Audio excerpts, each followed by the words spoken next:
Энэ үнэхээр ач холбогдолтой тогтоолын төсөл орж ирж байгаа. Их хурл бодлого боловсруулах ёстой. Яг засгийн газар руу ийм чиглэл өгсөн тогтоолын төслүүдийг сайн явуулж явах ёстой.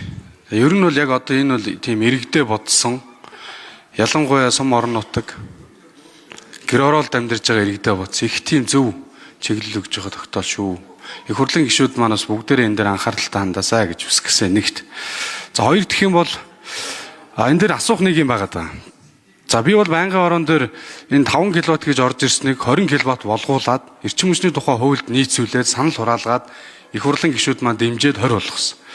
За энэ тогтоолын 4-ийн 3 дээр за иргэд сүлжээнд илүү эрчим хүчээ нийлүүлээд холбогдох орлогыг тухай бүр авах боломжийг бүрдүүлэх гэж засгийн газар чиглэл өгж байгаа шүү. Тэгэхээр тухай бүрд гэдгийг инх цэцэг гишүүн бас яг тодорхой хариулаад өгчмөр байгаа. Тэгэхгүй бол иргэддээр одоо ингээ асуудал үүсчихдээ.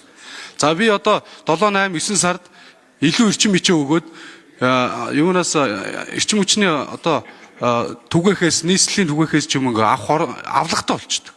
2-3 сая төгрөгийн авлагатай болчихдог. Тэгээ тэрийг өгдөггүй. Өгөхгүй байжгаад өвөл болонгоо чам дүүцүүлэхээр явна гэд хасдаг. Хэрвээ тэгж дүүцүүлэх гэж байгаа бол тэр иргэдийн орлогон дээр хүү ч юм уу одоо бодож өгөх ёстой шүү дээ. Тийм биз? Ингэцэг гişүнэ. Тий одоо тий. Тэгэхээр яг энийг айгүй тодорхой болгох хэрэгтэй. Тэгэхгүй бол бас их хурлын дарга энэ дээр ч бас нэг дундын гайф үүсгээд тэгээд иргэдийг дахиад нөгөө нэг өөрөө эрчим хүчээ үйлдвэрлээд өөрөө орлого олох энэ боломжийг олгож өгж явахад бас асуудал үүсчихвэ дээ. Энэ дээр инх цэцэг гишүүнийг тодорхой яг тэр тухай бүр гэсэн дээр нэг хариулаад өгөөч гэж байгаа. Нэгт хоёр дахь юм бол эрчим хүчнийхээ ер нь энэ асуудал одоо яг энэ тогтоолоор бол Монгол улсын эрчим хүчнийхээ тусгаар тогтсон байдлыг хангаж баг бүрэн чадхаар болно шүү. Яг энэтэй холбоотой асар их хэмжээний хөрөнгө оруулалт орж ирэх гээд хүлээгдээд байж байгаа. Яаман дээр нь хаадаг боодог. Одоо жил гараа үгэлсэн. Харин ёстой энэ залуу гишүүд одоо их хурлын даргатаа маш их баярлаа гэж хэлээ учрал дарга. Та бас энэ ажлын хэсгийг энэ хуралдуулаад мэрэгжлийн экспертүүдийн зөвлөгөө аваад ер нь цаашдаа дэлхийн хөгжлийн чиг хандлага яаж явах гэж байгаа гэдэг дээр их тийм санаа тавьж ажилласан байлээ. Би сүүл сонссон. Тэгээ мэрэгжлийн цэцэг гишүүн манаас энэ их хурлын тогтоолын төсөл дээр ажиллаад олон экспертүүдийн саналыг аваад орж ирж байгаад маш их баярлж байгаа шүү. За тэгэхээр тэр яг төлбөр тооцоотой холбоотой сар бүр болгох юм уу? Улиралдаа нэг удаа болгох юм уу? Тухай бүр гэдгийг нэг сайхан тайлбарлаад өгчөө. Тэгээд бас тодорхойлж асууя тхөө. За инх цэцэг гишүүн хариулъя. За очир хат гишүүндээ баярлалаа.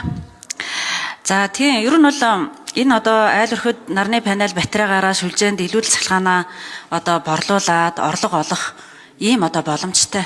За тэгээ одоогийнхаа журмаар үнэхээр одоо таны хэлж байгаа зөв. Үнэхээр бүр нэг юм толгой эргүүлсэн те.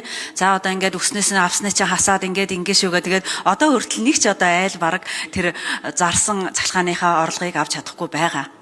За тийм ч учраас бид нар энэ дээр бүр онцгойлон сар болгон тэр хүний одоо сүлжээ рүү зараад өөрөөр хэлбэл цалхаан үйлдвэрлэгч болоод олсон орлогыг өгдөг болоо.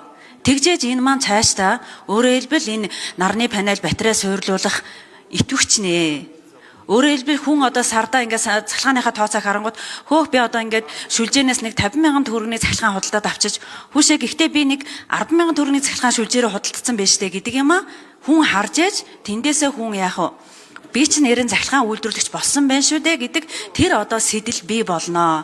Тэгээд олон айлууд энэ систем рүү явдаг болноо. Тэрнээс үүш юм нэг толгой эргүүлсэн жилдээ бодож өгөн, улиралдаа бодож өгөн ч гэсэн тийм юм байх ёсгүй.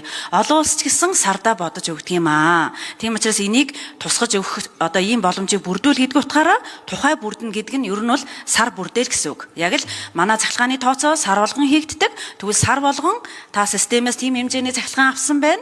Та систем тийм хэмжээний цахилгааныг үйлдвэрлээд худалдсан байна гэдэг юм нь сар болгон тухайн хүний данс руу ордог байх ёстой. Энэ бол энэ одоо нарны панел батарейг дэмжихэд маш одоо томоохон хэмжээний түлхэц болох тийм бодлого юм аа гэж ингэж үзэж байгаа.